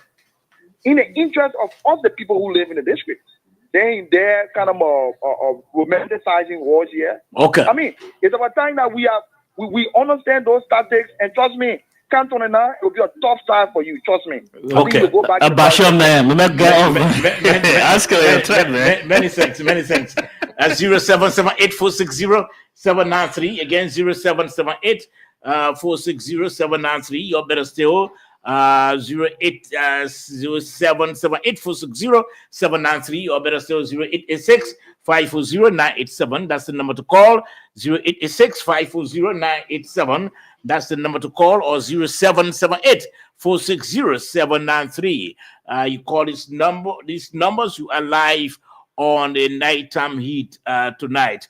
Again, 0778-460-793, or better still 0886-540-987. Again, 0886-540-987. We've been talking about the county development funds, the county local government acts. The local government acts, we've been talking about that, and of course, I went into the visit of the president, went into other areas. So you can put your calls and just comment on what you want to comment on. Again, 0778-460-793, or better still 0886-540-987. In the meantime, you can respond to some of the concerns. Okay, let me just respond to the fellow that came from the district. When you hear Wukam is the Bashir era, where Bashir lives, CB Bashir, the Cuban. So the thing here is this: I think people need to do their study as it relates to the local government, even the citizen. We need to share the eye so that people can know the lawmaker responsibility, and people can know who is reliable for the issue of county development fund to that social development fund. For county and social, I have no dealing with that. My thing is the oversight responsibility. This is what I'm doing. I'm here to argue it so that my people can benefit. Then he made mention of the technical college, the location. I will show him the location. The location is Puebline, is the district property. We have a 3-story building that is going up, a technical college. We also have there in the administrative building where we have people that are going through phase 2 of our TVEC program, right? So I think it's good as young people to support the argument for our people, than to look at the crab mentality where when one person is speaking, because this is not my candidate, I need to bring him down. But I'm not too worried about his statement. Yeah. Then another person mentioned, he said what the debit. Okay, he talked about people suffering, right? I would like to know what's his definition of people suffering, because when I make reference to the government of giving on the 1%, he make mention of people suffering. Then let me see where my analysis came from. It came from policy, right? Policy, the government did extremely well. Even the issue of corruption, we are seeing how the president tackled issue as it relates to corruption. Then we look at development. I haven't been Grangida, but I've been listening to people on the radio. When you hear citizens from Grangida giving a thumbs up to the president, I think he's doing well, because I also met the senator Zopeno, who went to the public work minister to give him kudos, right? I saw that, and I think it's a lot. But let me say this. I remember in Ghana when Jerry John Rowland would carry on development, because he's the hero for development in Ghana. So when you are going through development, rest assured that it will not be roses, right? Things will be very difficult, right? So let's give the president the chance. He just gone 1.5 years. We haven't gone even 2 years we are seeing the level of development. We had people in government in the past, and the road from here to Grand Junction was bad. We had people in government in the past, the road from Maryland, from here to Maryland, was also bad. But to have anyone going to Maryland in 1 or 2 days, I think we should say thumbs up. And I'm one person, I'm very constructive in my analysis and critics. Yeah, thank you. And I would like to add to you to just a matter of caution, Saba. Your district is very, very unstable in terms of maintaining lawmaker. Yeah. You know, Honorable Kuku Dabo from 2006, and she was defeated, and Honorable Billy Twawe came in, and after Billy Twawe later came in CB Bashir, and here you are in the course of those elections. So that's a challenge that you have to work on. Yeah, don't take it like a lone person talking. Yeah, so I think what happened is that I just listened to one big brother, right? He been a senator for a long time. He went in my district for a funeral. When he came out, he said, "Look, you're doing well." Then another one close to the president went there again, met me. He said, "Look, you're doing well." So my thing is that people in the past, the strategy that were used will not be mine, because then people were only looking at lawmaking, oversight, and representation. I got one that I have added to it. I added the issue of desire, right? Because definitely the people of my district, it's not all about the building, the infrastructure. It's about what you can do to help them. So I'm down to earth. I'm one person open to the people, and I think I'm doing well. And lastly, my district is not my father's farm. I'm just there to do a piece of job, and after which, when I leave, I leave. Yeah. I'm not Okay, so before we go, let me try to recognize some of our viewers. Siliki Traore has been watching, but he didn't say from where. Vinicius Jinamba, he said we've been watching from Newtown. Ophelia S. George been watching from home. Sanon Ibrahim didn't say from where. Ibrahim Amos Wa from West Chester, the USA. Hilton Lejedo, he's been watching from Greenville City, Santa County. Mohammed J. Kenning from Caldwell Coffee Farm Community, he's been watching. George Ala Kamani, he's been watching from Kirisburg. Let's see again. Isaac Boyce been watching from Gardnersville, and it's Johnson from Ganta Nima County. Gift Clark from Quebec, from Quebec community rather. That's in the, I'm sure, around Gardnersville. Micah Adesi didn't say. Roberta Richards from Louisville, Kentucky, from the USA. Okay, well, that does it for this presentation of the nighttime heat. I'm sure you experienced the heat, right? We had Representative Smoke Colin Mulba and there's Crescent, one of the civil society members who've been pushing the interest of pushing the lawmakers, pushing against the lawmakers' interest to repeal the Local Government Act. He said, well, they're not going to allow that to happen. In fact, they're going to fight until the president doesn't put his signature to whatever repeal of the act. Well, until Wednesday, when we come back, Saba George is my name. Have a pleasant time. Thank you.